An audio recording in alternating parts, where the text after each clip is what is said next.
live. It took a while.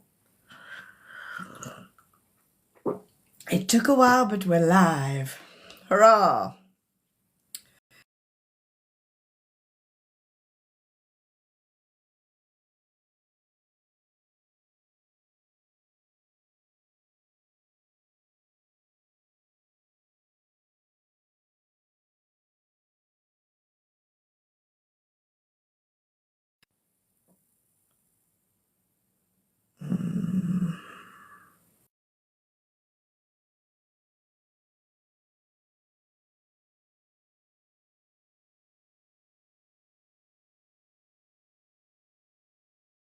Who lets the mods out? Who?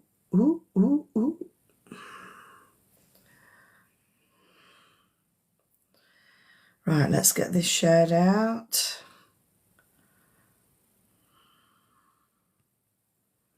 I know Pinky's around this evening.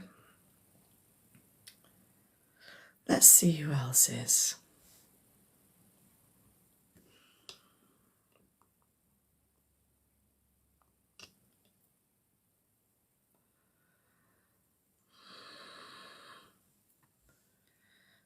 Just sharing this out, guys. Hey, Pinky. Where did we go up to? Yes, we go up to there. Who let the mods out? Who?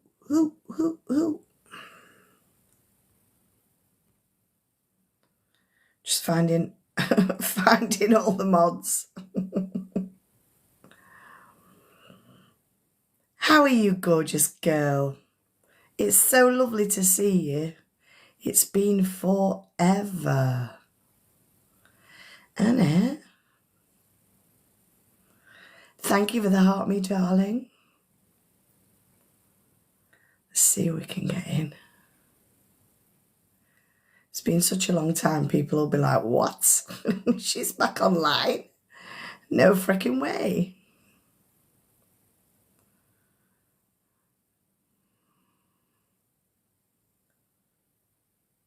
Oh, thank you for carrying on liking the live. I'm just getting this shared out and then I can get some what's-a-majigles in place. I feel like I'm missing mods though. Oh, we need to invite Shells Marie. Hang on. Shit, I can't remember where I got to last time. Did I do Foofy or not? We need to do Shells Marie. Trying to find all the regulars.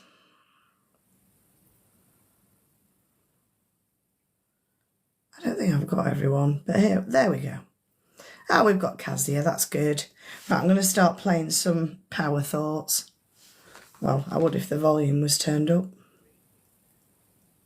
Even if you are there for a short time, be sure you put your love into the rooms. Can you hear that okay? In the garage, put love there too, and keep it neat and tidy.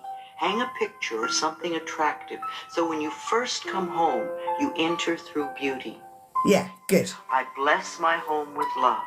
I put love in every corner, and my home lovingly responds with warmth and comfort. I am at peace. Right, let's get this shared out, guys. Yes to life I've shared it in the mod chat. I've shared it in... Life has always said yes to you, even when you were creating negative. Where have I shared it? Now that you are aware of this law of life, you can choose. I've shared it with a few people. I've shared it in the general chat.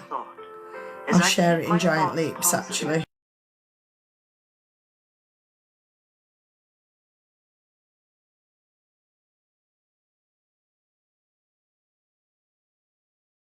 Leaps, There's where so are much you? food on this planet that we could feed everyone.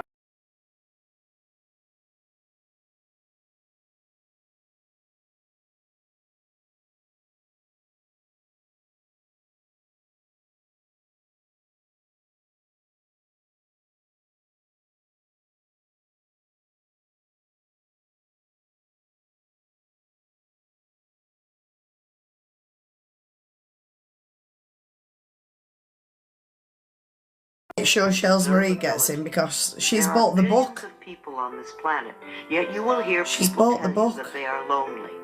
If we don't In reach fact, out, I think love I actually found the book again in So as I affirm my self-worth and my deservability, the that bookshop. which I need comes to me in the perfect time-space availability. Let's get that up. The ocean of life is lavish with its abundance. There you go. That should be pinned All now. my needs and desires are met before I even ask.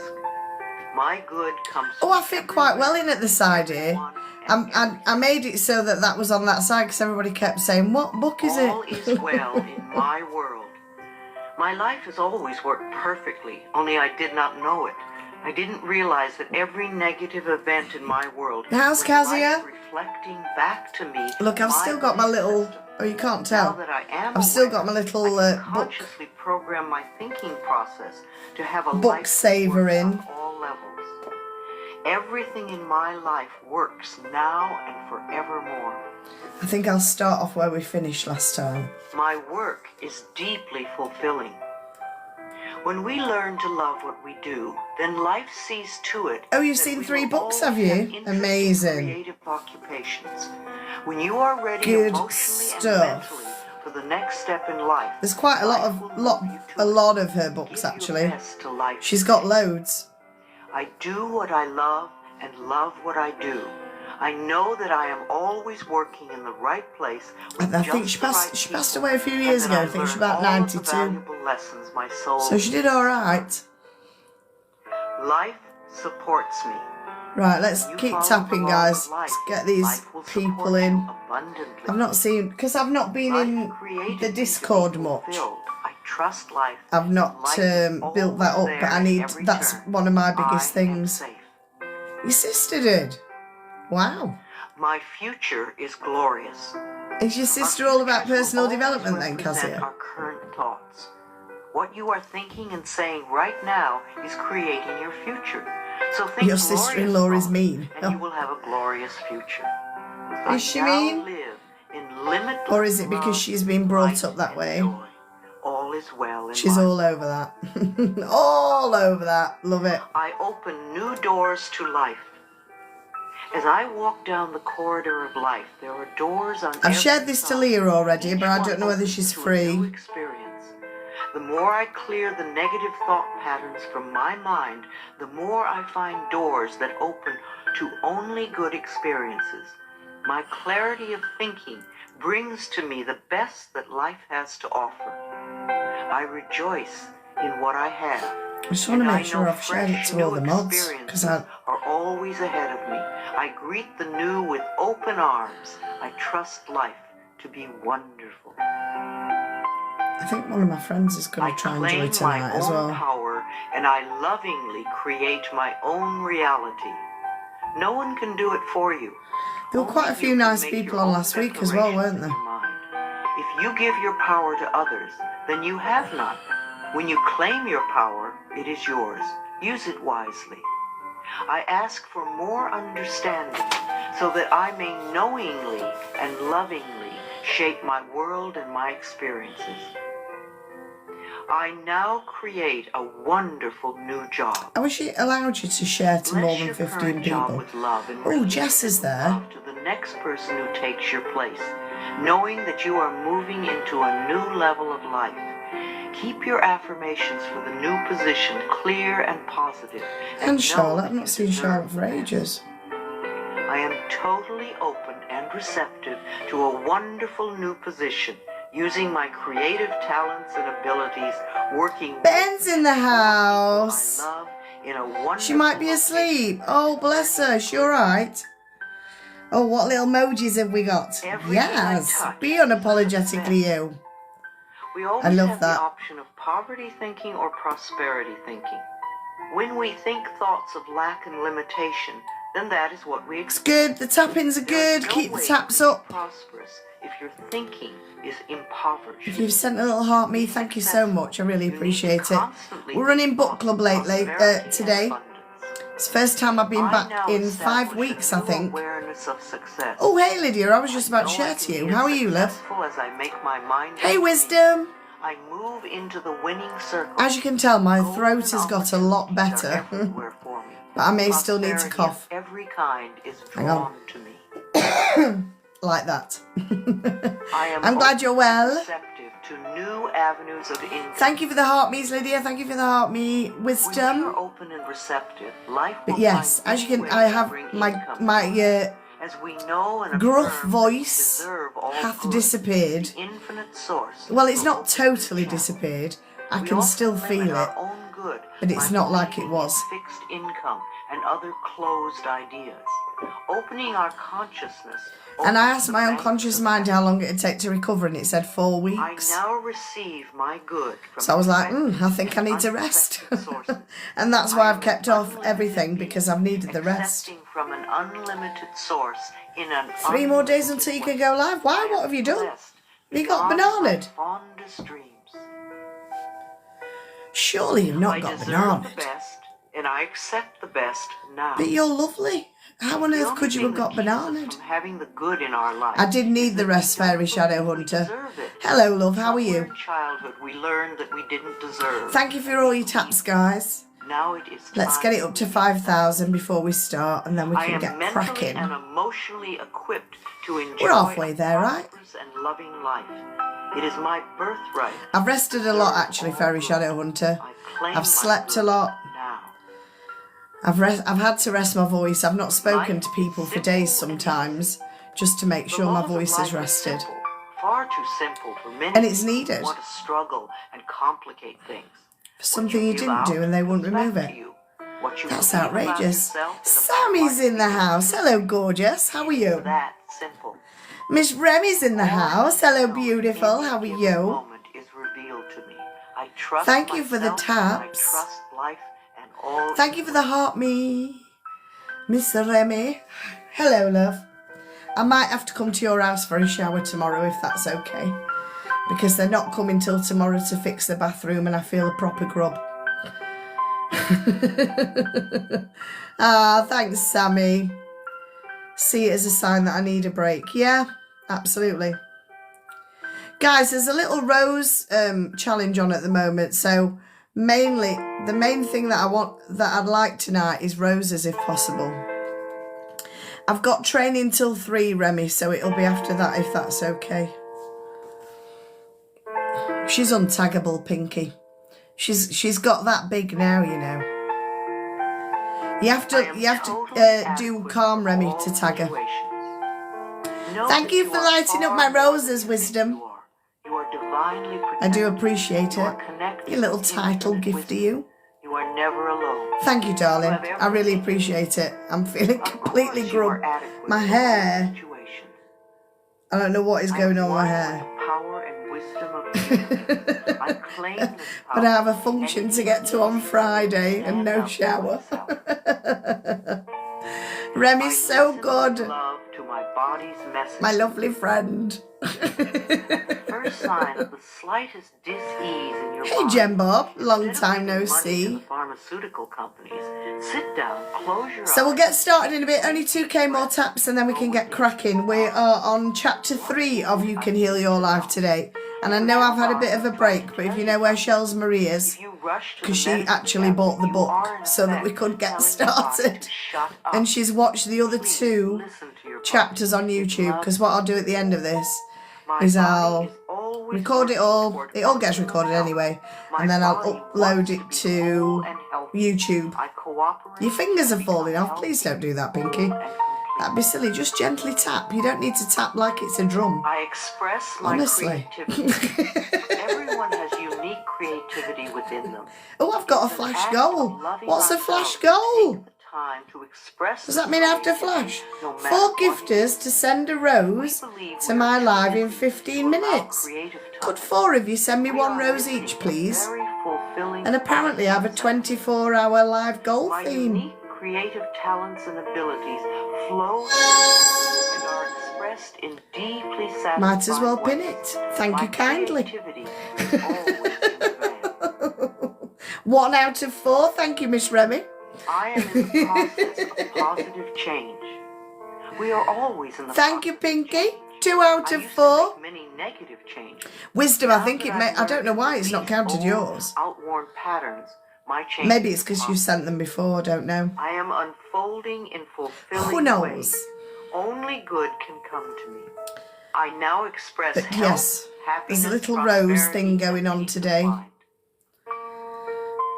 So we've got I 1.2k accept taps to my go before we start today. No two snowflakes are alike. Thank you for No the two roses, Miss Remy. Each person is a rare gem with unique talents. Each person is a rare gem with limit unique ourselves talents. when we Just try remember to that. be That's like what she's someone just else. said. Rejoice in your uniqueness. You rejoice in your There is uniqueness. no Why do I always talk competition and about no uniqueness? comparison. For we are all different and meant to be that way. I am Yes. special and wonderful. I love myself. Hey, Leah Pesky. All my relationships Are you really are pesky? harmonious. I see only I like a harmony little around peskiness. me at all times. 2 more roses, please. Lovely people from 2 different people. That would be lovely. My life is Who do we have in the house? When we create harmony in our minds and hearts, we will find it in our Kazia, lives. that would be lovely The if you inner could. creates the outer, always. Oh, Giant Leaps, thank you very kindly.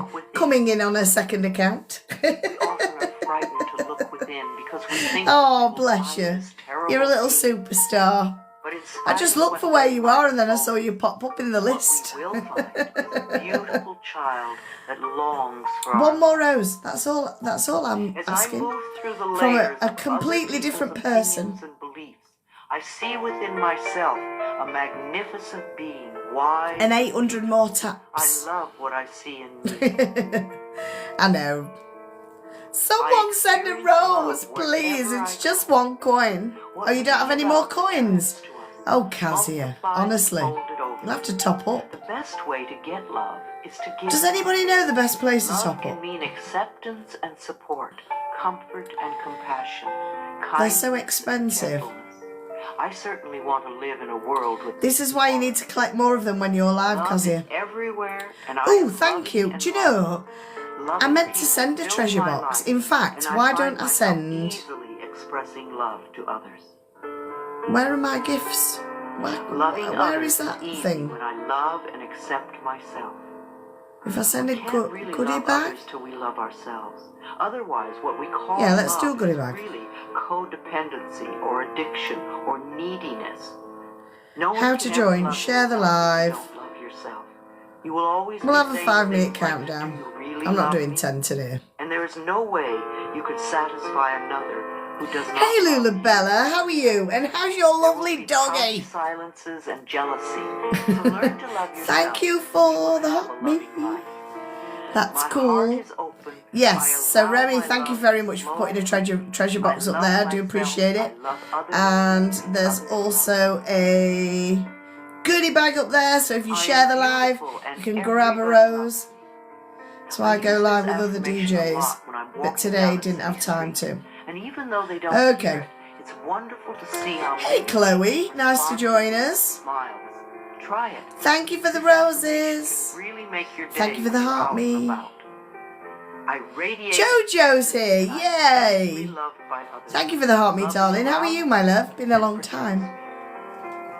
All I'm asking for, I think, is what... I think I've got all my roses now. Well, I've got the rose Out of self-approval comes flash good. goal. We're not talking about vanity or Thank you to pride. Remy for the Those are coins. just expressions. Oh, Jojo, Loving yourself this is means cherishing probably and the appreciating best day miracle that my you voice has are. been in 5 You have weeks. value and self-worth. I haven't had a voice, it's been Love shocking. being you. Or if I have, I've appreciate sounded like... all that I do. I am good enough. I've just sounded as I am. gruff and I rough. speak up for myself. I ask for what I want. I claim my power. Repost this out if you can, guys. I am a All you need to do is press the decisive share person. button, press the repost button. It is really dead safe simple. To make decisions. Make them with authority. 200 more If the taps and then we can decision get turns out started. to be a poor one, then make another decision. Thank you for the Learn repost, to turn Wisdom, within Chloe Job, and do a short Lula Bella. meditation when you need a solution. You I didn't have see all whether the you'd answered me about your cute dog. Practice going within. Is he often, okay? and you will He's have the a good, cutest. solid connection with your Well, inner wisdom.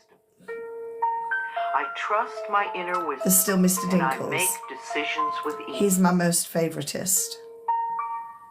I am always safe when I travel. You create your consciousness of safety, and of course it He's will go very with you cute. everywhere. He no is matter very what cute. form of transportation you are using. No matter what. Oh, 5.1. Right, we can get cracking. Fantastic. I am safe and secure.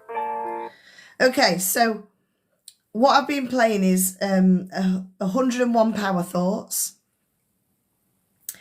by Louise Hay. I've got it on Audible. It used to be on YouTube, but they took it off YouTube because of copyright, I think. But you might be able to find it in some dark corners. It's called 101 Power Thoughts. And it's by Louise Hay. And Louise Hay is the lady who wrote this book, You Can Heal Your Life. We're on chapter 3.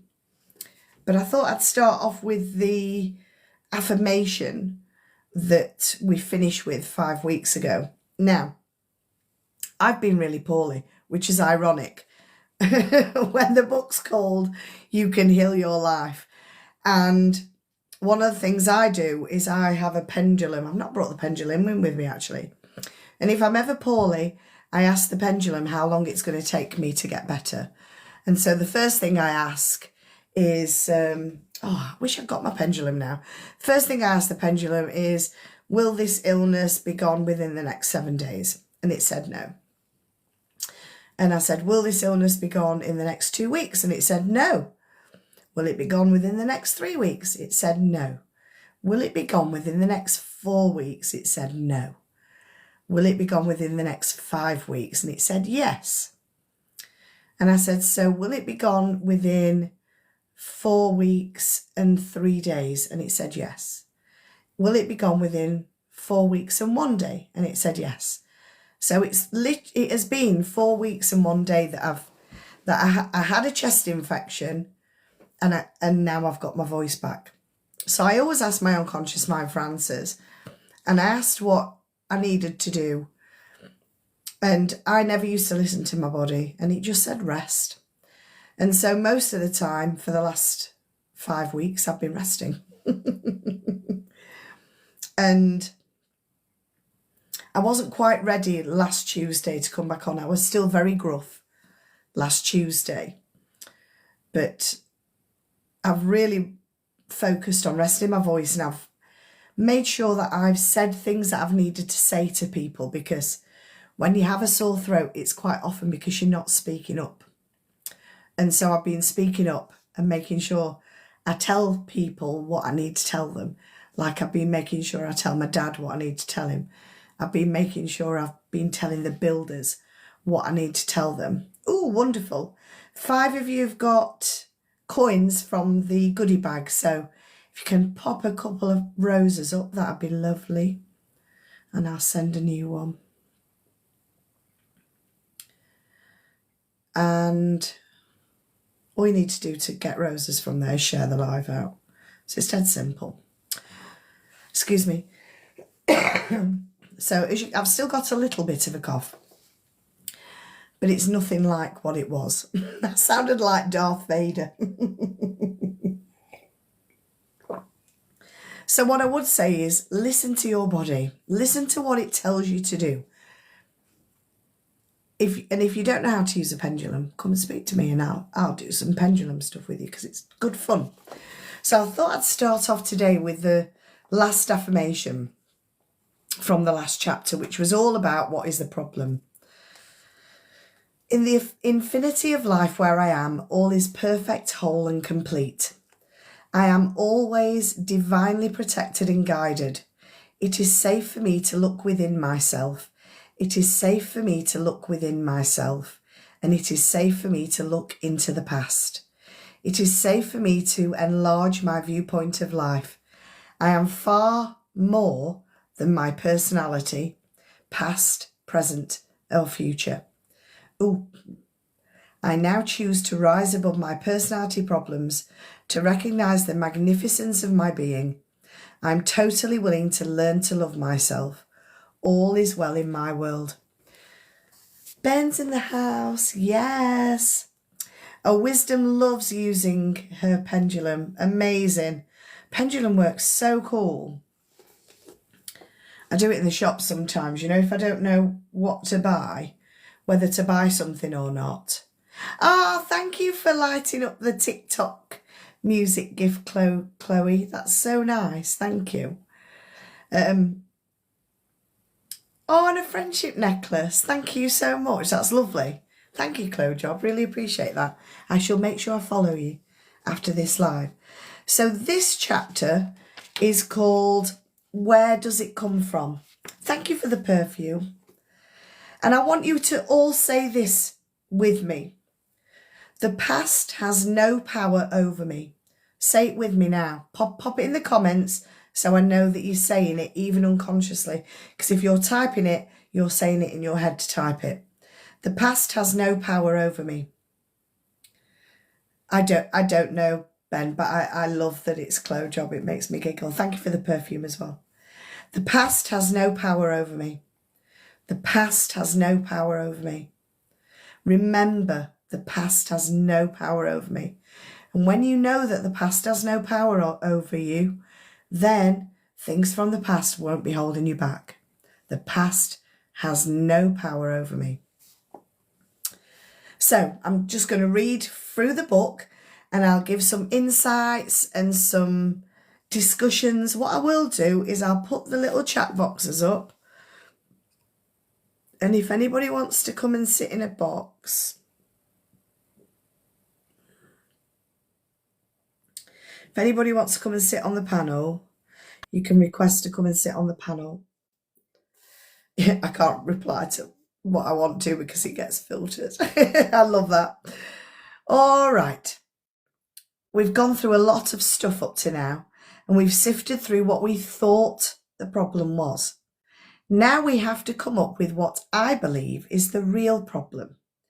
We feel we are not good enough. And there's a lack of self-love.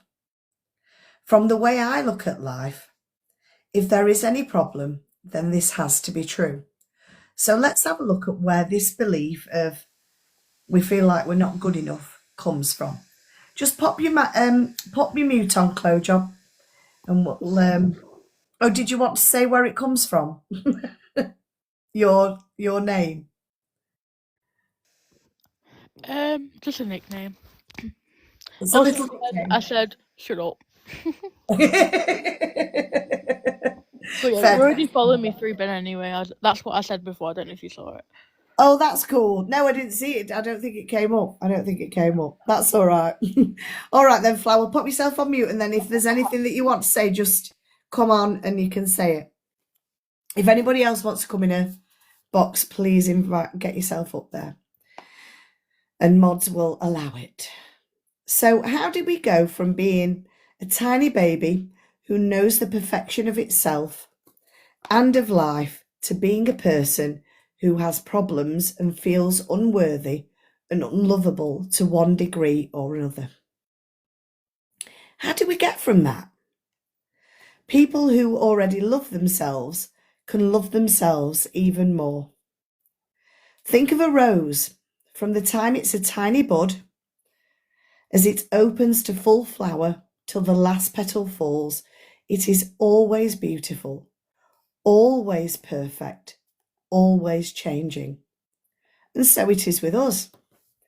We are always perfect, always beautiful, and ever changing.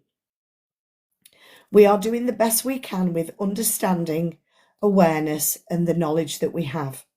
And as we gain more understanding, awareness, and knowledge, then we will do things differently. So we're going to do a little bit of mental house cleaning, okay? So now is the time to examine our past a little bit more, to take a look at some of the beliefs that have been running us. Some people find this part of the cleansing process very painful, and yet it need not be. So we must look at what is there before we can clean it out. Because if you want to clean a room thoroughly, you'll pick up and examine everything in it. Some things will look at you with love, and you'll dust them or polish them to give them new beauty. Some things you'll see that need refinishing or repairing. Oh, thank you for subscribing. There, you've got my little... Oh, no, it's Ben. It's got my little emojis. Bless you. Some things you'll see will need refinish or repair, and you'll make a note to do that.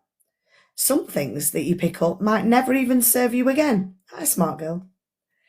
And it becomes time to let those things go. I've been doing this a lot over the last few weeks, let me tell you. Emptying rooms out and getting rid of old stuff. Old magazines and newspapers and dirty paper plates can be dropped into the wastebasket very calmly. There's no need to get angry in order to clean a room. And it's the same thing when we're cleaning our mental house. There's no need to get angry just because some of the beliefs that are in it are ready to be tossed out. Let them go as easily as you would scrape bits of food into the trash after a meal. Would you really dig into yesterday's garbage to make tonight's meal? Would you do that? What have you had for your dinner tonight? Or your tea if you're from Yorkshire? What have you had for your dinner tonight? Now, even if it was leftovers, I can guarantee you didn't get them out of the garbage today to feed yourself. I can guarantee you got them out of a little tub or something, or you made something fresh. Ooh, steak and chips, barbecue ribs. I've had, what have I had? Prawn something. Not prawn crackers. They were prawns in a little bread thing. It is Mr. Motivational.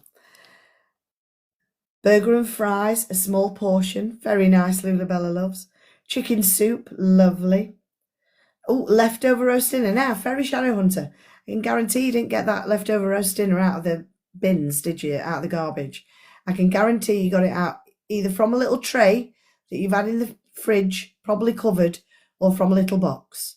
Or you've had spring rolls, Jojo. Your dinner tonight sounds as good as mine. Crumbed prawns. Yeah, I think that's what it was, crumbed prawns. Oh, you cooked it all yourself? Lovely. Polish chicken soup with chilli. Oh, very nice.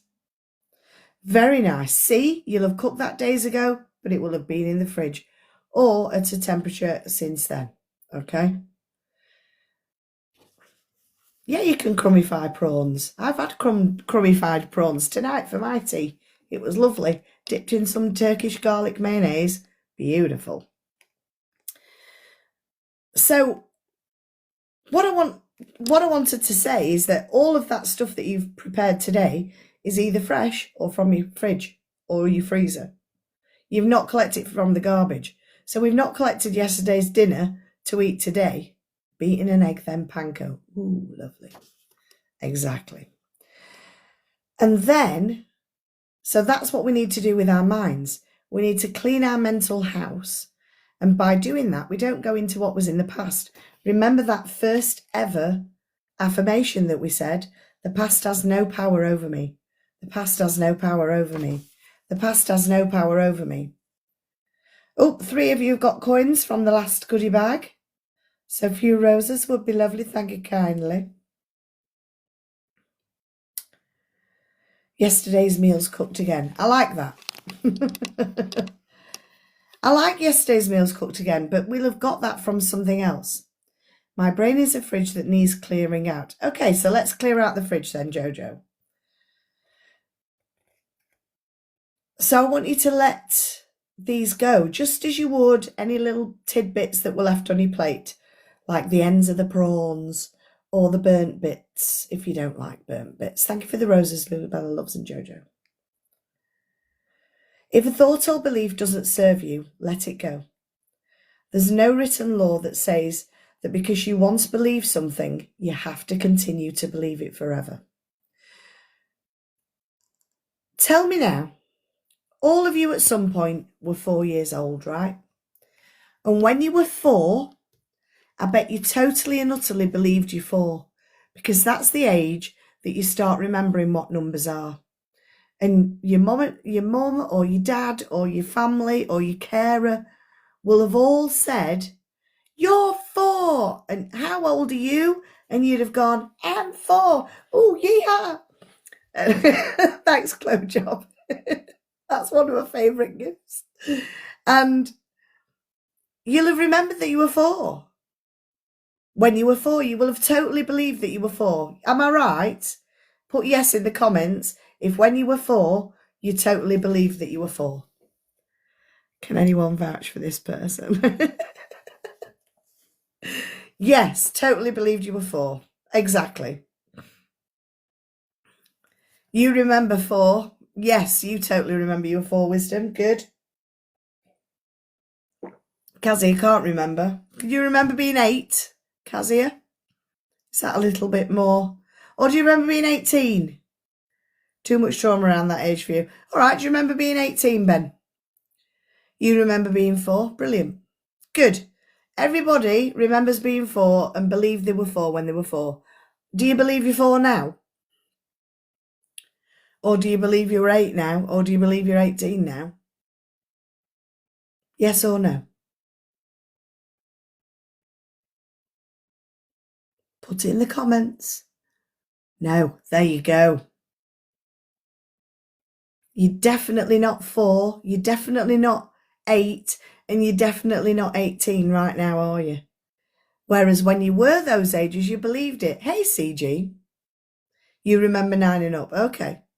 Oh, yeah, 18 was fun. My favourite age was 23, though. Still 23 in my mind. So so that was a belief that you had that you now don't have. So would it be fair to say that if you've got a belief that says that you're not good enough, that's an old belief that's come from the past and can be something that you can let go of? You're ageless. Oh, I love that, Wisdom. Your body's 60, my brain's 26. Oh, bless you, Jojo. I only say that my body's 53 when I can feel it in my knees.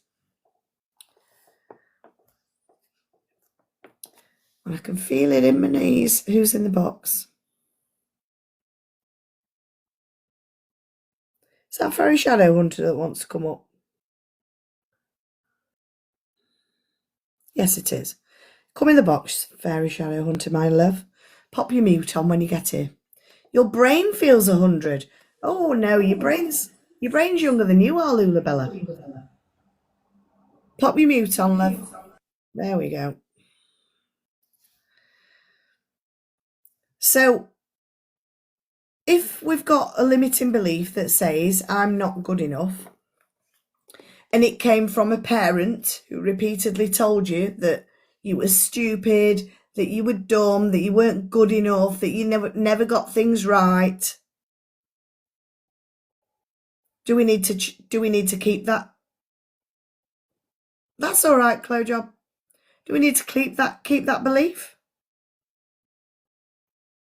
Do we need to keep that belief? We don't, do we?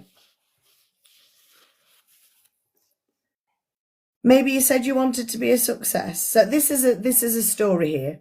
So he said he wanted to be a success so his daddy would be proud of him, but he was riddled with guilt, which created resentment, and all he could produce was one failure after the other. Daddy kept financing business for him, and one after another they failed. He used failure to get even. He made his daddy pay and pay and pay. Of course, he was the biggest loser. So that's where this belief of I'm not good enough can show up, where a parent has said that the child is stupid. So the child then keeps failing and failing and failing, and it kind of is to pay his dad back. But actually it's him that comes up. The worst thing.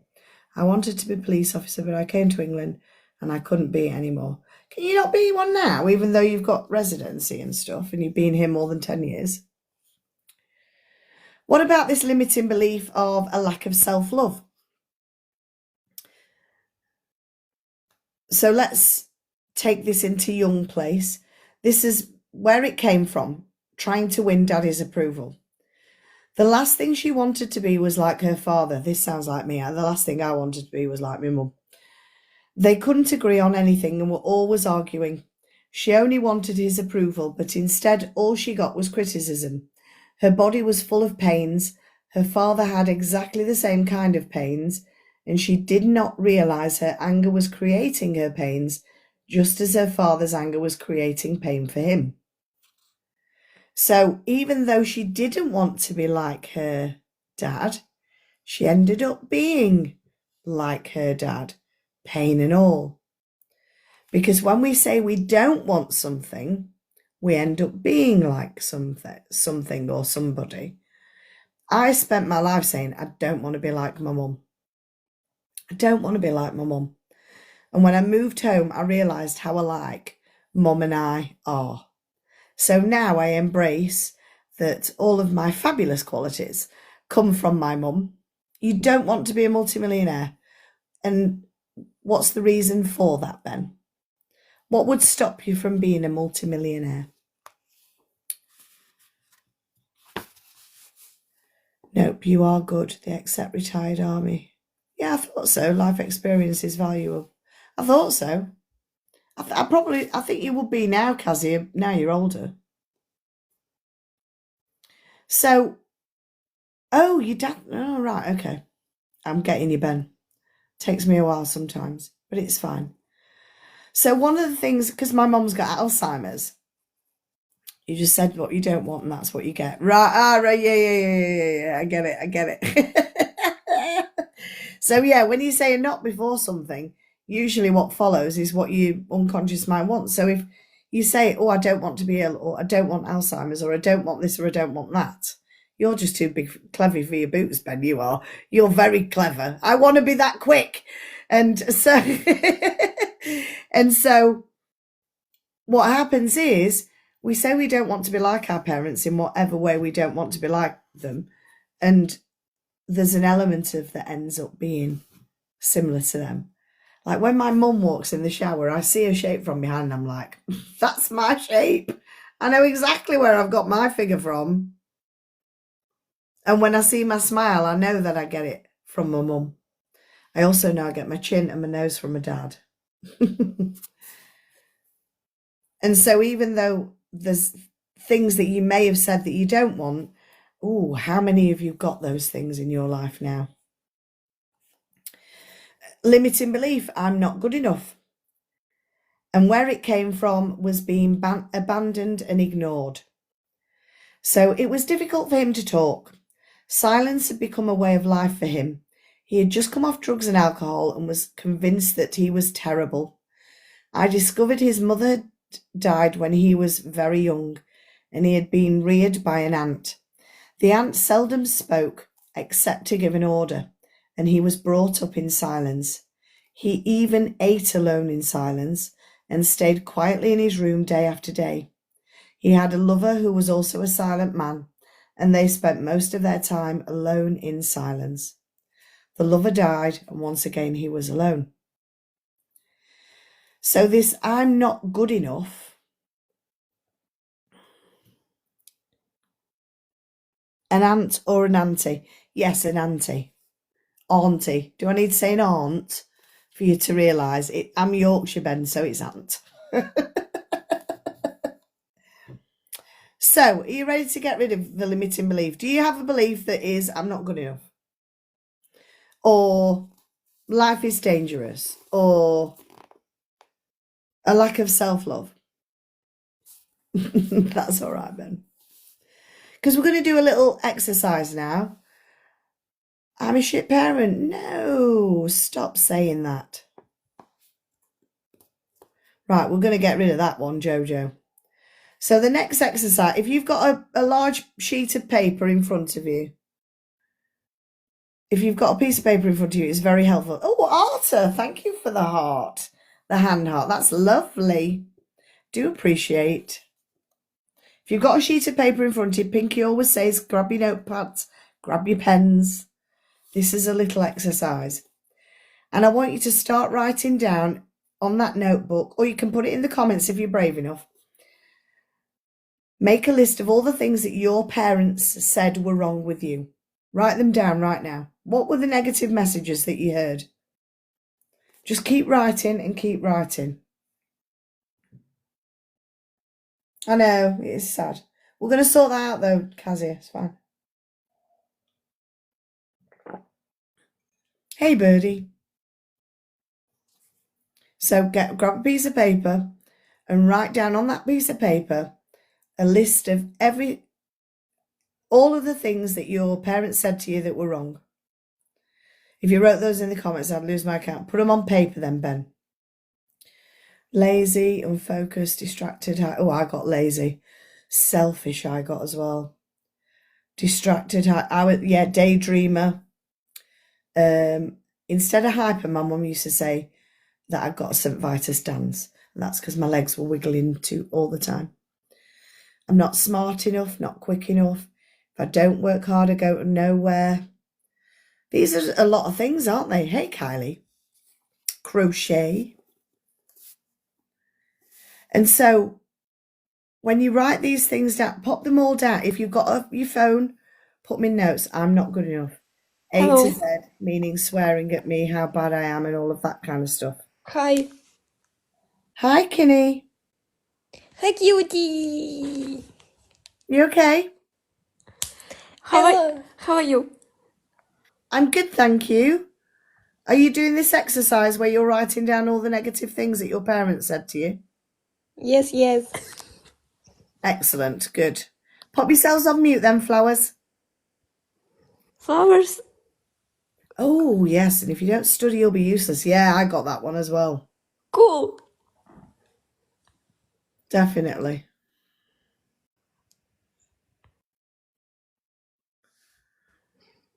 Короче, рассказываю кратко. Я Борис Леонтьев. Okay.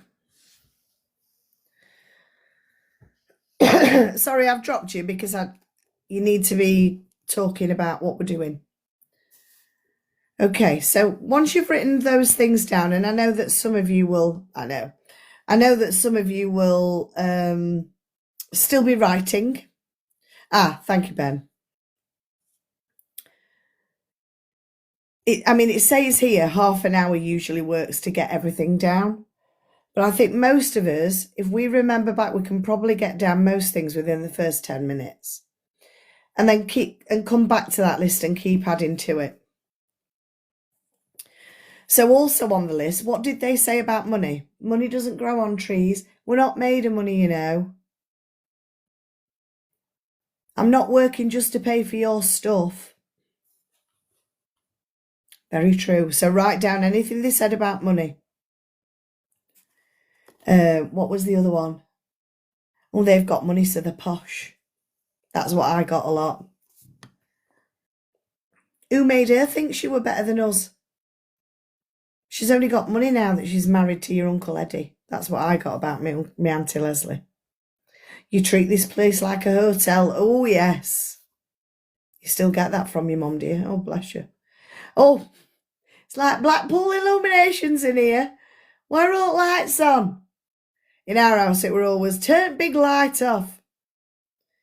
Money doesn't grow on trees. Yes, all of that. All of that. What did they say? You will do what I say under my roof. Yes, I've heard a lot of parents say that. That one of my mum's favourites, I think. You have to always save important things. Why? Like, we've got this beautiful set of knives and forks on top of our units. They've never been used. They've been there 50 years. We've never used them. It's mad. Why are we saving these important things? Why don't we use them? That's what knives and forks are for. I got to say it back in my first flat when Mum visited. Oh, did you? Oh, I love that. My roof, my rules, no lying. Yeah, but my mum used to lie. Yeah. My roof, my rules, always. What about this one? What did they say about your body? So mine was always, oh, your hips are getting bigger. Oh, like the back bit here. Oh, your shelf's getting bigger. The top of my hips. That was always called my shelf. She said you were fat. You ain't fat. Jesus. I always got that. I'm fat, so you're fat. That's what my mum used to say to me. I'm fat, so you're fat. Nice, thanks, mother. Me nana used to say I had puppy fat. Oh, and then there's the Bonnie one, where she told me that being Bonnie was fat. And it's not at all, is it? My mum didn't care, but I was always controlling my weight to keep it fat. 5 stone? Jesus, that's tiny. And so there must have been something that was said before you made the decision to keep your weight at 5 stone or less for you to have gone down that route, smart girl. Oh, because she said you looked ugly and everything. Yeah, my mum used to laugh at most. If I went and tried anything on in a shop, she'd laugh. If she made my clothes, they were always perfect, even if I hated them. Bodies for girls were to be hidden. We were a temptation to mention. Ooh, Jojo, that is inherited trauma. It was my mum keeping it at that as well. Wasn't allowed to eat. Ah, so your mum did it, so you did it. Right. So that's where that's got. Yep, temptation to me. Yep, absolutely. Absolutely. Okay, what about this? What about the next one? What did they say about love and relationships? Oh, a temptation to men. Now, I think, like my mum, because I grew these at 11, like they were a C cup at 11, and they've just got bigger ever since. And my mum was very good, actually, at saying, if you've got it, flaunt it. But I know at school I was called Fritz with the big tits. So what other things were you called around? What about love and relationships? See, Mum and Dad always said that they loved each other, but my mum would talk about my dad behind his back all the time. So I thought that when you were in a relationship, you badmouth your partner to other people. Love was for married people. Oh, bless you. About relationships, oh, they're all the same. Really? All the same? Wow. That's mad. Any other things about love that people said? Oh, your one's right, okay. They didn't hug or kiss. Oh, bless. My mum would cheat on my stepdad in front of my eyes and still does. Oh, crikey, smart girl. So you've had a lot of stuff in your past, so it's almost like you don't know what love is. I don't feel like I know what love is. I thought I felt like I knew what love was back in the past. Not entirely sure I'd know it if it hit me around the face. Other than me loving myself, I know when I love myself. I'm amazed we're all so lovely. Oh, you saw Mum cheat so hard. So again, you saw that behaviour and thought that about love. And you were always told, I can't do or say anything. So you kept quiet, right? Dad used to cheat on Mum all the time. And so you're kind of falling into your mum's trap, I guess, Kazia, as well. Because sometimes that pattern carries on through generations. What did they say about your creative talents? I did keep quiet too. Now I question what she did. There you go. Love is feeling safe, being supported, being respected, and then wanting you to be happy.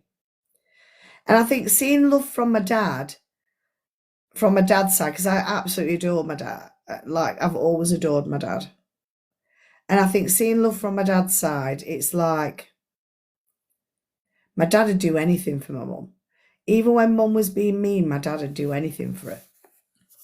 And so I suppose in relationships, I've done that. I've done anything for my partner, even when they're being mean to me. That's why I have to stay single. You don't have to stay single, but you need to find yourself first. He said wild because my creative mind is nuts like a fairy. Well, is it? Or is your creative mind very different from other people and they don't understand your creativity, Fairy Shadow Hunter? I was useless. I wasn't good at anything. Wasn't allowed to do anything I liked. Crikey. So you've always been put down by people. There you go, Fairy Shadow Hunter. Parents used to shout at each other every day. So you're kind of used to arguments being within the relationship. You see things differently through animals. That's lovely. I like that.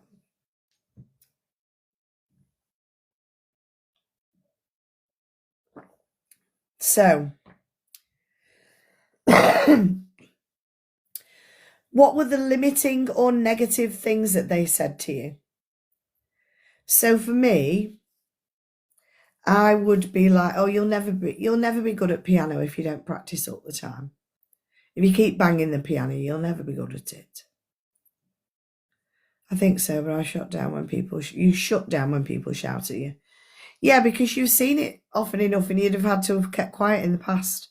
So that's why you shut down. That's you're going into fight, flight, freeze. You're going into freeze mode. I'm very similar. I hate people shouting at me. My mum referred to me as that little see you next Tuesday. Oh my God, Ben. Jesus. And so this is why you're always putting yourself down in a funny way. Or you try not to cry. So all of these things, they're limiting us in some way, aren't they? For me, it was when she referred to me as my father, the guy I told you about. Oh, jeez, the guy I told you about. Like there's no importance to that in a child. So no wonder there's some confusion there sometimes, right? I feel exactly the same, Jojo. The thing is, Jojo, is we've all been through some level of this. And there will be some parents, definitely, who I know were being horrible and cruel to their children on purpose. And yet I know that for some of us here, they weren't being horrible and cruel on purpose. They were speaking in an unconscious way, in the way that they've been brought up, and they're saying things that they've heard before said to them. Does that make sense? And so, yeah, they could be awesome at bits and awful in parts, because I always, like, until Mum and I always had a really volatile relationship, but not at all in terms of how I've seen other parents and children. I thought our relationship was awful. But when I see other mums with their daughters, I realise that mine wasn't so bad. What that does, though, it doesn't diminish the feelings and the beliefs and stuff that have come out of that. Because you can't compare yourself to somebody else's hideous childhood, because they're all hideous. They've all had levels of hideousness at some point, even to the point of someone wanting to be so nice, so lovely, so loving to the kids can often be overbearing, and actually not giving their kids any kind of independence whatsoever. And it can come across as very controlling. And that can also have an adverse effect. No, nobody's taught to have parents, how to parent. Nobody's taught how to have feelings and how to regulate emotions. I suppose for me, my mum always used to say, just cry it out. Just get it out your system. She used to tell me to cry. And I was always grateful for that. But I think that was because she was told not to cry. If I wasn't at school, I was confined to my room, no TV or anything. Oh, bless you, Ben. Whereas we weren't allowed in our rooms very often, we had to sit with the family. There were certain times, certain dinners, certain TV programs, certain times of the day where we had to sit with family. We weren't allowed to be in our rooms. And I was envious because all my friends were allowed to be in their rooms. No mobiles or tablets in them days. Yeah, no mobiles. But this is where I became a big reader, because if I had to be in a place where I didn't want to be, I'd just stick my head in a book and then get lost in it for days. Or we were outside, yeah, definitely. So it was very different back in the past. And then because people have had that in the past, it kind of went the opposite way back in the 90s, where helicopter parenting started, where it was literally every time a kid cried, they'd be picking it up. Every time something happened to them, they'd be picking it up. They'd stop them from doing something if they fell down. Whereas I fell down regularly off my bike on the close up the road here from here. And yet the next day I could be outside on my bike again. And that's very different to today's day and age. For a lot of people, or people that were born or were growing up through the 90s. Because again, there were two opposites. There was either helicopter parenting or total disconnect in parenting. Oh, you put the TV on full. See, I used to put my music on full in this room. And I used to put it on level 4, and I used to like be singing my head off, and my mum would shout up and she'd say, "Turn that bloody music down," because I like my hip hop. And she definitely did not like it when I started playing Public Enemy.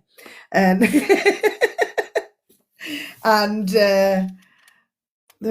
there were a bit of swearing and stuff in it. And so, turn that bloody music down. Oh, that's what. Yeah. And you have to do that when they're shouting, don't they? See, my parents very rarely argue. Two big arguments in their entire marriage, and we've only seen one of them because the other one was before they were married. So yeah, so a lot of things in their marriage was stifled. They didn't say things to each other that they needed to say to each other, because that neither of them liked arguing, and they thought that the truth would bring an argument. It's mad, isn't it? So there's all kinds of big cassettes. I used to love my big cassettes, and everything. Yeah. What else? So if you can, the list that you've written, or the things that you've put down on here, I want you to look at objectively at the items that are on the list. And I want you to look at each one individually, and I just want you to say to yourself, so that's where that belief came from. If you've still got that belief, if you still think you're not good enough, if you still think that you're no good, if you still think that you're fat, if you still think that you're too sensitive, if you still think that you're selfish or whatever, I want you to look at that and say, that's where that belief came from. Because you know, anyway, but it just puts it in. That's where that belief came from. See, it's not your belief, it's somebody else's belief, and that's the key. Now, I also want you to put on those lists, what other negative messages did you hear from relatives? I'm trying to think from relatives, what did I hear? My mum's mum didn't always talk very nicely about my mum in front of us. So what did other relatives say about you that you might have taken on board yourself? Maybe that's why I didn't like my mum, do you know what I mean? Because I listened to me nan. Because nans are always the wise ones, aren't they? Don't know. What about from teachers? What did teachers say to you? I was always too slow. Oh, family members often corrected. Oh, well, that's good. My dad's mum hated my mum. Yeah. It's mad, isn't it? How they don't like... I loved my mother-in-law when I was married. The biggest thing I lost was my mother-in-law. I was 18. My grandma from my dad's side said I should have divorced parents when I was younger. Oh, blimey. Teachers always good. Me thankful. That's why I like school. Oh, that's nice, Fairy Shadow Hunter. Granted, she hated women. Oh, right, okay. But again, has there been an element in your life, Jojo, where you hated women? I know there has been in my life. Or not liked women. They encourage me. That's good that they encourage you. What about authority figures? I know teachers, oh, you're not working hard enough, you're not doing a good enough job, you're not good enough to be on the tennis team, you're not good enough to be, oh, look at you running, you're too chubby. All of them things from authority figure. I'll tell you a story now. So when I went to secondary school, we all of us newbies who were what would be now called year 7, but back then it were called first year, because it was first year of secondary school. You remember the one mean teacher over the 8 to 9 great ones? Yeah, I get that. The interesting thing is, I remember the mean teacher, but I had some lovely teachers as well, so I do remember those. That's all right, Flower. Thanks for joining us, smart girl.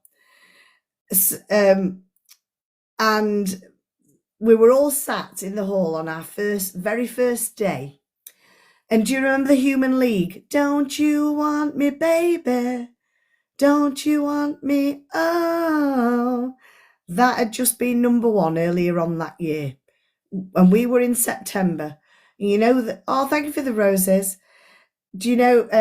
And do you know the 2 girls in the background, Joanne and Susanna?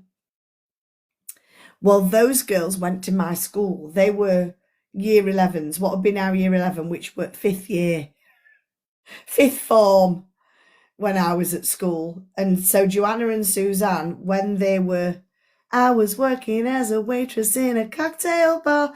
They're the ones, Ben. They were the backing singers, and they went to my school, and they recorded this record while they were still 16, the previous year in school. And so I can't even remember what our head teacher were called, but I can remember he had red hair and a beard. And I can remember him standing there and saying, I know that Susanna and Joanne have both been famous and been on top of the pops, but I want you to remember that you're not all going to get famous. In fact, probably none of you will get famous. So I don't want you all getting too big for your boots now that we've had these 2 people coming through our school and being on top of the pops. Well, I went home and told my mum. And my mum marched up to school and demanded a meeting with the head teacher and told off the head teacher and said, don't you ever squash any kind of talent that any of these school kids have got. She was mad. Oh, he smooshed the happiness out of us. He did. It was a very, very glum place, I remember school being. But the friends that I had made it fun. The bants that happened made it fun, I think. What about if you were a church person? What about from your church? This is when I started questioning church. And see, this is the thing, Jojo. I can say all the things that affected me as a kid that kind of made me think I wasn't good enough. But those times when my mum fought for my corner, she did that a number of times. She was awesome at marching up to school and telling the teachers off. She ended up being a school governor, so she could tell them all off there. She loved it. So, bless her. She's still in hospital, my mum, at minute. She fell down a couple of weeks ago, and they're not letting her out until our bathroom's finished. So, all of those places, and I can guarantee if you were taken to church as a kid, you would have been taught to have felt guilty about things, taught about not sinning and what sins are, and whatever church you went to will have their own variety of what a sin is. You will have been taught that you have to suffer, and you will have been taught that to not step out of your place or position, or to be too big for your boots, that kind of thing. You might have got the two. I used to get getting too big for your boots. You used to get that a lot from a variety of people.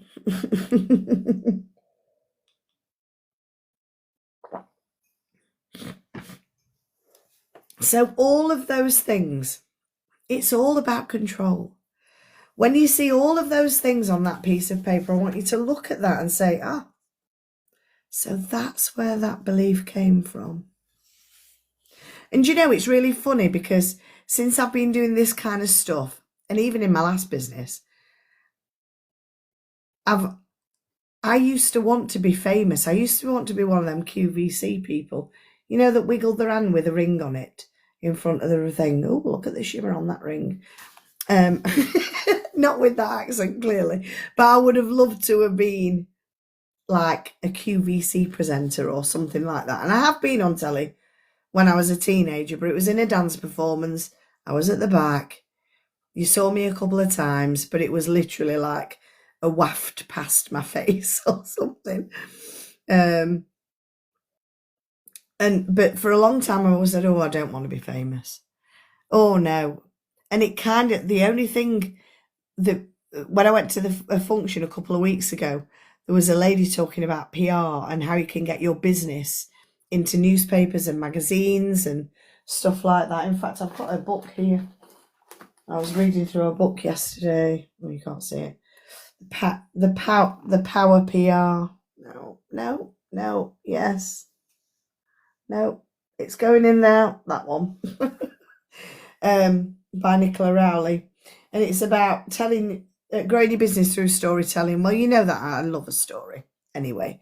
But this is about putting your story in the press somehow.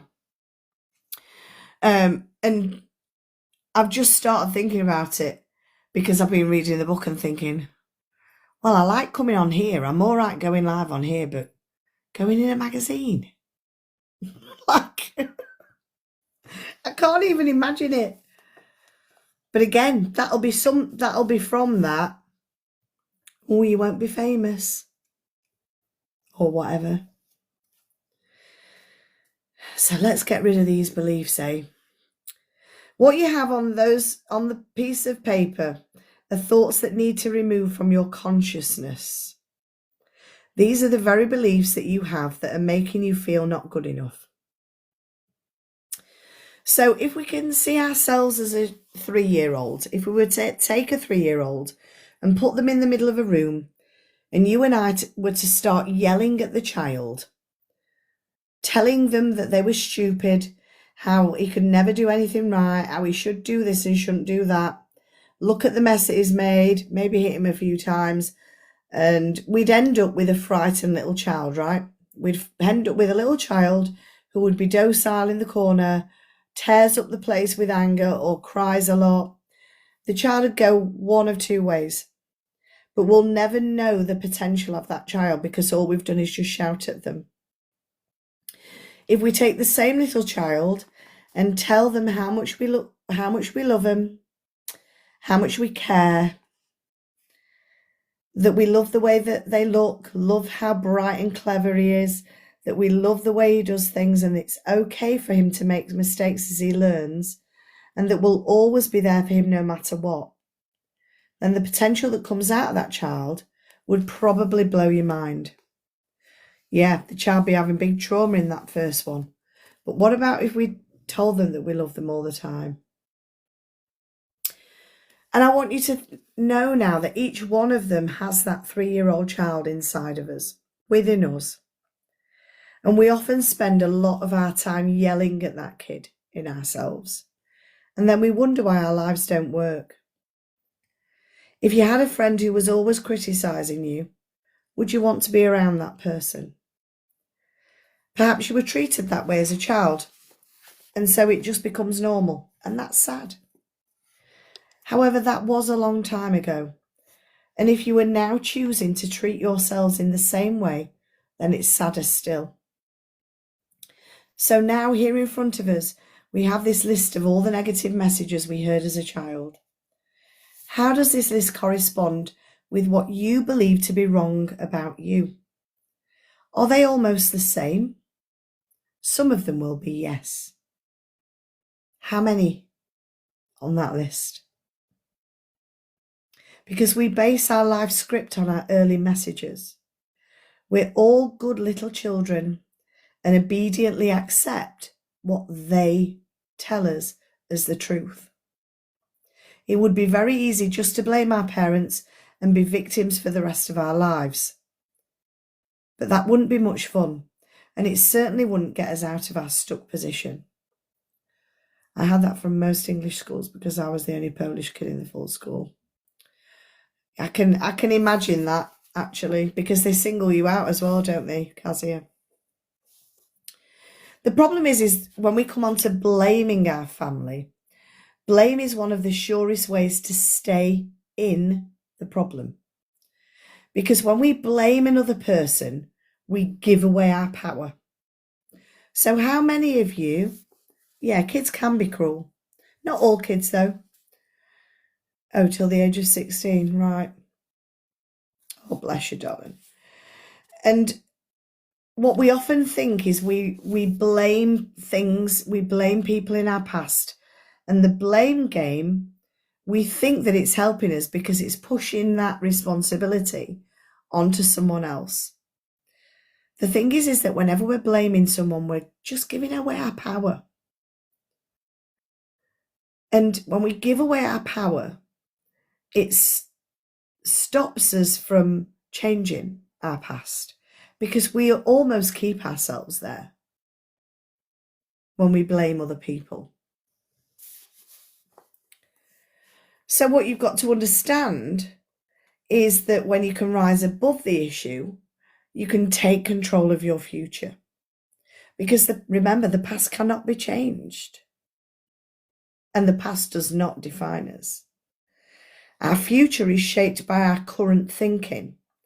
So it's imperative for our freedom to understand that our parents were doing the best they could with the understanding, awareness, and knowledge that they had. So I'm going to read that line to you again, because I know that if you've been treated really badly, this may be difficult to take on board. Yet I want you to really listen to what I'm saying.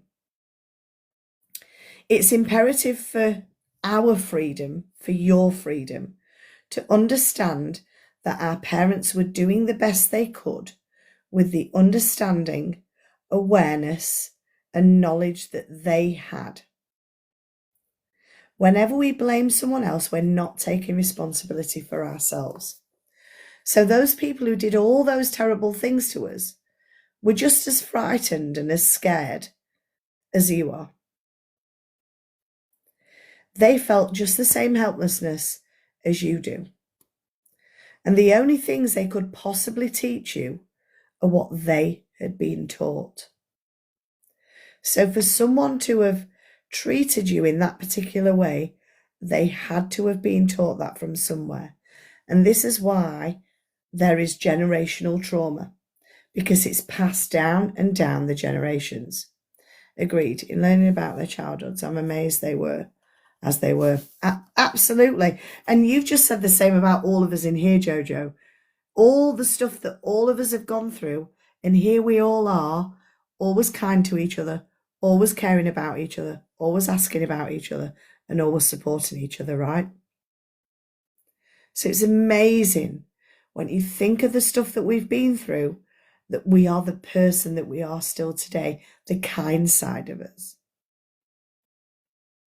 Because I bet your parents and everybody else who gave you these bad things, there would have been a decent side to them somewhere along the line.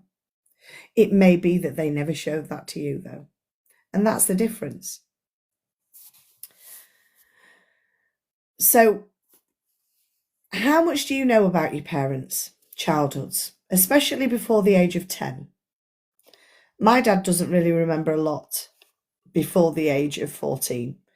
We had a chat about it yesterday because we were looking at some old photographs, because my auntie passed away. My mum had me very young. That's all I know.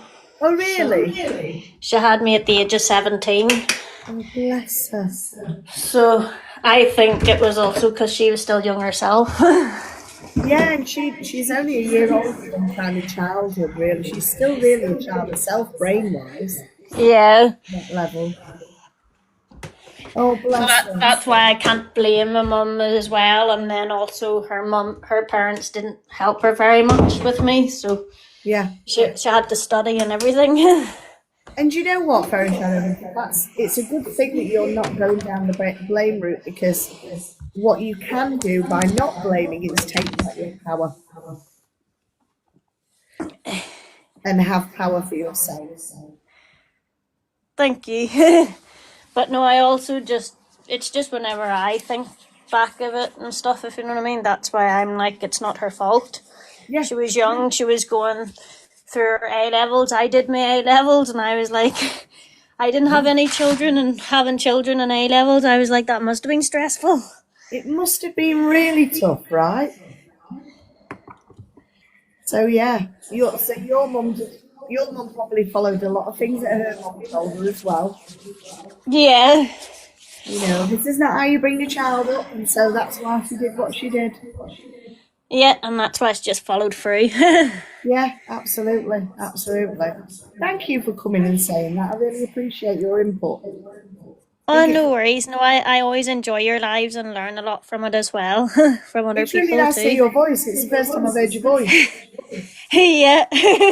All My these wee Irish months. squeaky voice. It's I not, think it's it's like, lovely. but no, it's all good. It is all good. See, there you go. You put yourself down, Irish squeaky voice. It's a lovely Irish accent. Yes, it's just because I've been told to talk very fast sometimes. Not today. That's good, yay! There you go, my love. All right, I'll shall we go get back on on with the mute. next bit? Excuse me. So, if you don't know about your parents' childhoods, especially before the age of 10, if they're still around, can you find out? Can you ask them? So, because we've been looking through Auntie Carol's photos, my Auntie Carol's the one that died, I think it's 6 weeks ago now. And so my uncle's brought back her laptop, downloaded all the photos and put them on a hard drive. So we've all got my Auntie Carol's photos on hard drive, because I remember her saying that she was uploading all of her photos and everything. So we were looking through them the other day, and I was asking my dad loads of questions about when he was younger, because between him and my Auntie Carol, there was 4 or 5 years. He's not sure. Between him and Uncle Eddie, there was only 2 years. Between Uncle Eddie and Uncle Keith, there was 10 years difference. And between Uncle Keith and Uncle Ian, there was 2 years for them. So there was 12 years. So my dad doesn't remember his 2 younger brothers very much at all. But the more we got talking, the more we realised that when he was like 13, 14, 15, which is when his younger brothers would have been little babies and toddlers, he spent his entire weekends cycling out to the Peak District, camping at a farm, milking some cows at a farm, and having a jolly old time at weekends and at night time, and never seen his little brothers. So he's not got a very good relationship with his 2 bigger brothers, 2 little brothers, because he was always out and about. And he was always out and about with Uncle Eddie, because there was only 2 years between them. Yeah, he was just gone. So he has no idea really what Keith and Ian went through, because his dad died. My dad's dad died the year they got married in 1967. And my dad got married when he was 20. So Keith would have only been 10 and Ian would have only been 8. And so he's no idea how much their dad's death had on these little kids. And it's only yesterday, talking to my dad, that I realised kind of why Ian and Keith are like they are, because we don't even call them uncles. We just call them our Ian and our Keith. It's weird, isn't it? So find out, if you can, find out about your parents if you don't know, because understanding can bring you some compassion.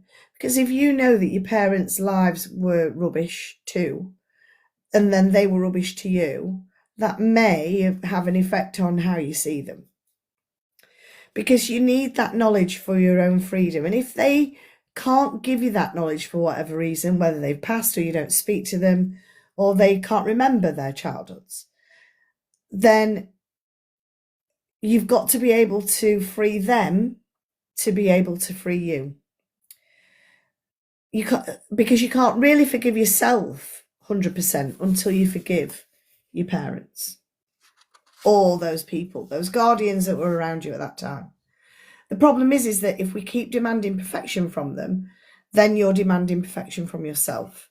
And we know that perfection, only Mary Poppins is perfect, practically perfect in every way.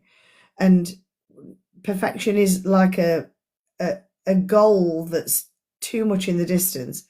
People can spend hours searching for perfection and never get it. So it's really important that we forgive our parents before. So I've told you the story, haven't I, about mum. When I moved home, I used to say to my mum, "Oh, you're my beautiful mummer, aren't you?" And she'd go, "No." And now, 8 years later, I'll say, "Oh, you're my beautiful mummer, aren't you?" And she'll go, "Yes." So she's learnt. So what I learnt, she was never told she was beautiful when she was younger, just from her answers. And just from how she never called me beautiful. And that's from her parents. So I forgave my mum for not calling me beautiful because she was never called beautiful. So if your parents never hugged or never said they loved you or never called you beautiful and only ever called you the bad stuff and never told you when you were good, never told you when you were amazing, how would you know how amazing you are? How would you know that if you were never told?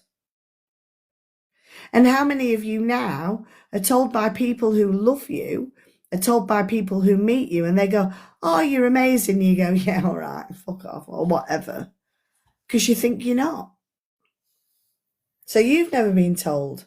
And this is why when other people tell you, or I'll say, "Oh, you're fantastic, you are, Kazia," you'll go red because there's an element of you that doesn't believe it. My granddad only told his children he loved them when he was begging in his 90s. Oh, bless him, Jojo. Oh, bless. And this is it. So this is why we've got to forgive our parents. Now, we're nearly towards the end of this chapter today. And I'm going to take this next chapter with a deep breath. I had to read this next section a couple of times before I got it. They were hearing it in their 70s for the first time. Oh, Jojo, bless them. It's difficult, isn't it? And so if they never heard it from their parents, how would you have heard it? And then I think, you see, we became a bit more aware in the 80s and 90s about how there were a lot more studies done with children and their behaviour and all of that kind of thing. So there were a lot of books that came out on how to deal with kids, how to show love to your children, different parenting styles, and those kind of things started coming out in the 80s and 90s. And so this is where parenting changed. Men didn't do feelings, yeah. Whereas we laugh in our house all the time because you can guarantee if there's something on telly, if somebody's singing beautiful or they do a lovely dance performance or something like that, me and my dad, bottom lip will go. And we're like, "Oh, this is so lovely." So, but I don't remember him doing that when we were kids. It's only recently he's expressed himself that way. My grandma from my mum's side never told my mum she loved her, which is sad. And that is why you've had the experience that you've had with your mum. And it's heartbreaking. How many times now do you tell your mum that you love her? And what's her response? Because like with my mum, I'd say, "Oh, I love you." And she'd just look at me like, whereas now she'll go, "Thanks." See, my dad with my kids is miles apart from him with us. And you know, oftentimes when they become grandparents, they are, because they suddenly realise that it's not their kids, so they can be different with them. Good, I'm glad you do. She just don't say anything because she don't know what to say. Have you ever had a conversation with a Kazia and saying, I always say I love you, but you never say it back? What's that all about? I used to say that to my mum when I'd done all this stuff, learnt all this stuff. What's that all about? He was so busy. Oh, there you go. And yet here we are. We're all kind. We're all lovely. Oh, I didn't. She didn't say anything. Oh, bless her.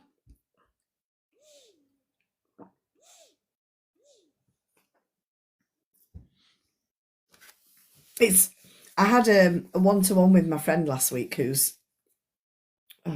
not Latvia. What's the other one? Lithuania. Her parents are from Lithuania, but her mum's Polish. And there's a lot of trauma in her past. She never thought she was loved either. And she's done a lot of healing around all of that. And she's one of the most amazing people I know now. She's actually leading a retreat to Peru up the Inca Trail from the beginning of April. And I was like, I want to go on that at some point. Probably that's why I want someone to love me. Now, this is the thing, Kazia. We love you. Unconsciously, beneath the surface, there will be this element that you don't think that you'll ever be loved. Because people don't tell you that they love you. And I mean relationships, because it's not come from your mum. And when you want someone to love me, like love me, you're giving out this message of desperation. And so I want you to pull back from that.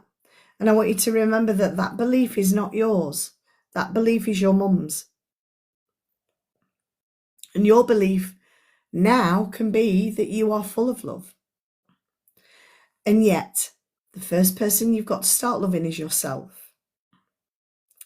Once you start loving yourself more and being kind to yourself, then that will start to become true for you.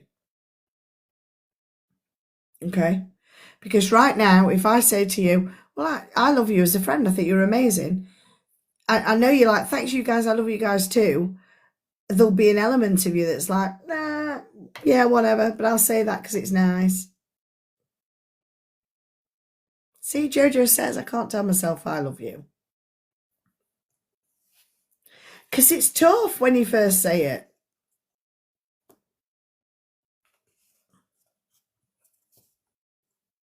It's tough. There's a lot of people on here when I've said, are you going to commit to saying I love you once in the mirror every day? Or 10 times in the mirror every day? And I've had a thing of, I don't think I'll be doing that, Debs, because I don't believe it. Get that all the time. All the time. And yet, if you did start doing it, once you've got through the nightmare weeks, it starts to get better. So I agree with the theory that when we choose our parents, the lessons that we learn seem perfectly matched to the weakness of the parents that we have. So this is about choosing parents. So there's a theory that we choose our parents. So we come into our life to learn from our parents. And the lessons that we learn are matched to the weaknesses of the parents that we have. And remember, this is Louise L Hay talking here. I believe we are all on an endless journey through eternity. We come to this planet to learn particular lessons that are necessary for our spiritual evolution. We choose our sex, our colour, our country. We look around for the perfect set of parents who will mirror our patterns. Our visits to this planet are like going to school. If you want to become a beautician, you go to beauty school. If you want to become a mechanic, you go to mechanic school. And if you want to become a lawyer, you go to law school. The parents you pick this time around are the perfect couple who are experts in whatever you have chosen to learn in this life. And that doesn't mean to say that it's always a job learning. There are other learnings, there are other lessons that maybe you have to learn, and these are the parents that are going to give you these learnings. When we grow up, we have a tendency to point our fingers accusingly at our parents and say, you did this to me. But I believe that we choose them, and we choose them for a reason. Now, the first time I read that, I was like, we choose our parents. I wouldn't have chosen my mum. Like, that was my first reaction when I read that section of the book the first time back in 2012 or whenever it was. Where actually, we choose our parents because there's something that we've got to learn. There's a lesson somewhere that we have to learn. And the parents and the life that they lead us into and where we are now, whatever that experience was with those parents, we have learnings from that we now learn in our life. And rather than turning to your parents and saying, you did this to me, believe that you chose them because you've got a lesson to learn. We choose them as whole people in their experiences. Yes, exactly. Because their experiences and what they were going through, we needed to learn them in this life. Listening to others. Our older brothers and sisters are gods to us when we're little. I mean, I was the oldest one, so I don't understand this bit as much, but if they were unhappy, they probably took it out on us physically or verbally. They might have said things like, I'll tell on you for whatever, whatever guilty thing. I'll tell on you. That's installing guilt into us. You're just a baby, you can't do that.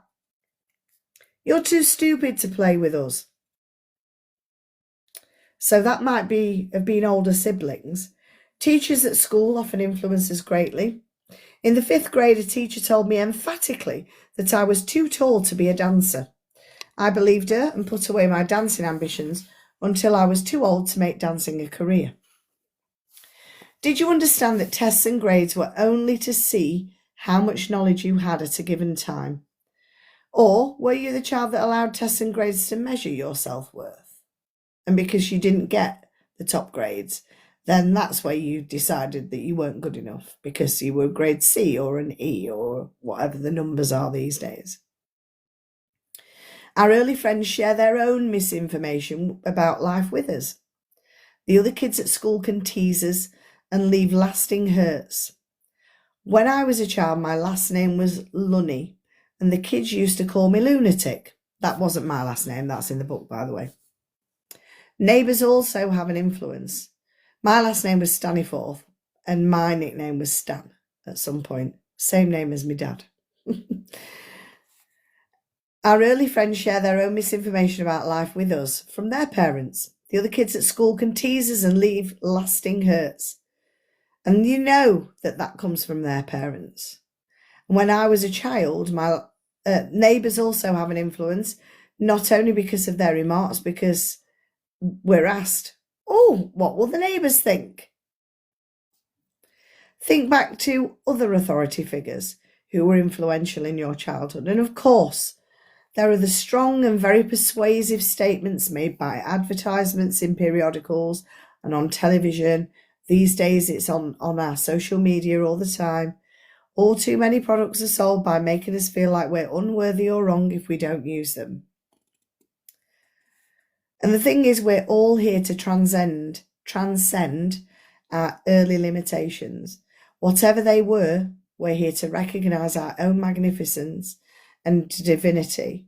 No matter what they told us, you have your negative beliefs to overcome, and I have my negative beliefs to overcome too. So, are you ready for the affirmation for today?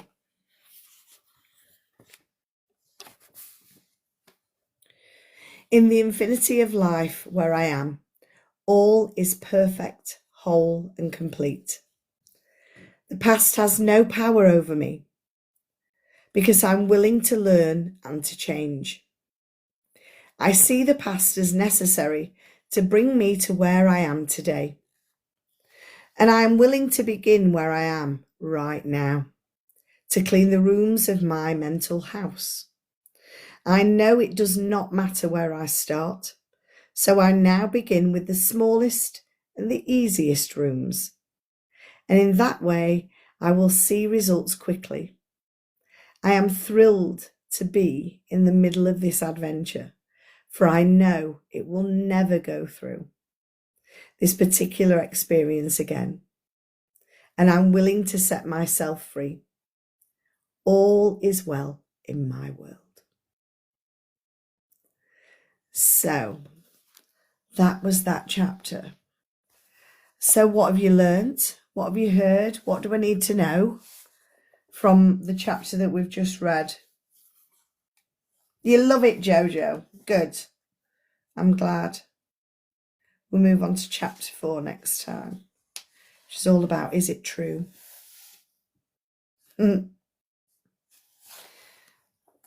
Thoughts are not facts, absolutely.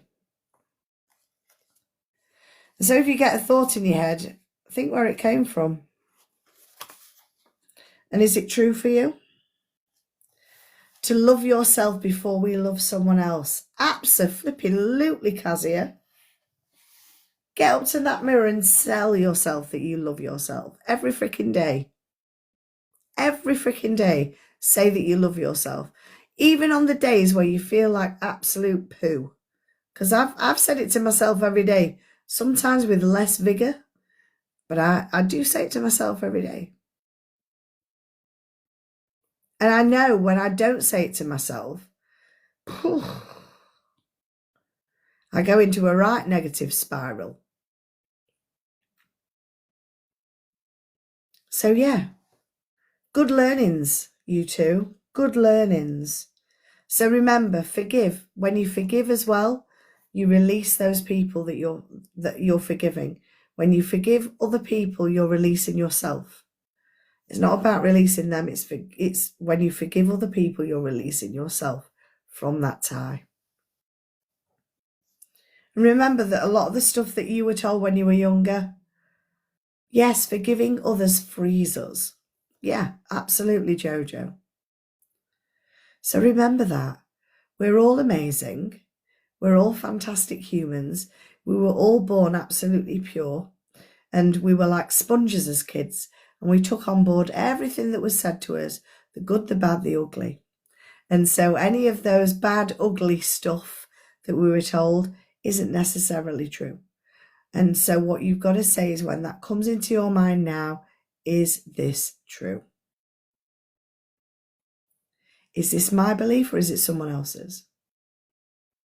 Did I take on board somebody else's belief, like a jacket, like a cozy jumper, and I've not been taking that cozy jumper off, even though it's shredded and bare, because it's cozy?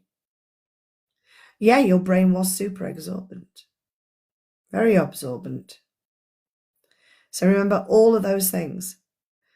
And always ask yourself, is this my belief? Or is it somebody else's? And if it's not my belief, can we release it now? Where did it come from? Let's forgive that person who gave us that belief, because they knew nothing else better. They were at the place that they were with the learnings that they had at that time, with the knowledge that they had at that time. So you can release that belief because it was theirs. It was never yours. Forgive them for having it because they probably got it from somewhere themselves. Forgive yourself for believing it for such a long time and release it into the air. Okay? Fabulous. Hey, Nikki Woods. So it's been fantastic today. I've loved it. It's been nice having a couple of little guests. Does anybody else want to come up in a box and say anything? Well, say anything to do with a book. I don't just mean like have a random chat like the lady did earlier. But what I will do is I'll put this on YouTube. So look for Coach Auntie Debs on YouTube. Hey, Nomi. Look for Coach Auntie Debs on YouTube. You can watch the rerun of this if you've not seen it all already. And I will cut, I'll take a photo of the affirmation for this month, and I'll put that in sub only, so that those of you that have got your subs, you'll be able to see that in sub only. Because book club, the stuff that I take out of the books, to keep it a little bit safer, I kind of put it on sub only, so it's not going all out everywhere else. All right. Anything else, my loves? Anything else? I really appreciate you all being here today. Thursday would normally be the day that I come on next, but I'm going to be driving to Oxford on Thursday. And so I think I might come on and just have a chat while I pack. Or I might come on in the evening once I've eaten. But I'll come on at some point on Thursday, but it might be in the hotel. If the hotel thingy is good enough, we'll have a chat. We'll do some good stuff. All right, my loves. Thank you for joining me today. If you've not sent a heart me yet, I would appreciate it. If you've not sent me a rose yet, I would appreciate it. And if you know anybody else who needs to, thank you, Naomi. I appreciate that. If you know anybody else who needs to heal their life, needs to hear these messages that are being said on a Tuesday, now that I'm better, I will be coming to you every Tuesday at 8 o'clock, unless I tell you otherwise. But I'm really glad to have been back. Love yourself first. Tell yourself how much you love yourself today. Say it to yourself now. I love you. And I want you to tell that 3-year-old that is still living inside of you. I want you to imagine that 3-year-old inside of you. What does he or she look like? What are they dressed in? What's the little expression on their face?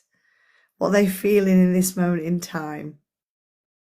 And I want you to turn to that little 3-year-old and I want you to say, I love you. You have got so much potential. You are so full of love. You are super kind, super lovely. You'll grow up to be a wonderful, wonderful human being.